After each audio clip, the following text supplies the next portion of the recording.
je ne sais plus si c'est Sénèque ou Raphaël pourra m'aider là-dessus, qui disait la philosophie, c'est apprendre à mourir. Ah voilà, c'est ça. Moi, j'avais gardé la vie est une longue réflexion sur la mort, un truc comme ça. Ça marche aussi. Mais et je pense en tout cas que pour moi, ça l'a été dès l'âge de 8 ans, 9 ans, quand je me suis rendu compte que j'étais promis à la destruction de moi.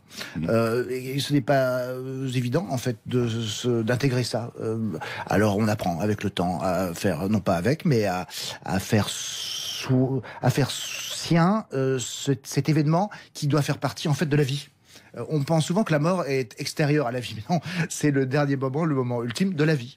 Et donc, bref, j'ai trouvé quand la DMD a commencé à organiser en plus la DMD Tour avec les jeunes de la DMD et que les jeunes de la DMD ont été créés, j'ai trouvé formidable que les jeunes aient un rapport avec ce moment-là, la mort, qui soit aussi impliqué, parce que généralement, quand on est jeune, on ne pense pas à la mort. On se croit éternel, immortel.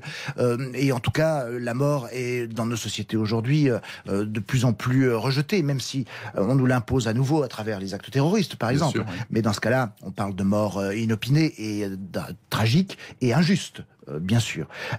Mais ce n'est pas que par rapport au terrorisme. Souvent, on considère la mort comme injuste quand elle touche nos proches. Et c'est logique, puisqu'on nous arrache à leur affection et ils s'arrachent à la nôtre. Mais je pense que c'est se tromper que de penser que la mort est injuste, parce que c'est nous infliger encore davantage de souffrance pour ce moment qui pourrait être promis à d'autres choses. Je terminerai rapidement en disant simplement que il n'y a, à mon sens, il n'y a pas de raison de vivre sur cette terre si aujourd'hui il ne nous est pas permis sereinement, tranquillement, de décider de comment, si c'est possible, parce que parfois la mort nous attrape sans même que l'on soit, que l'on puisse faire quoi que ce soit.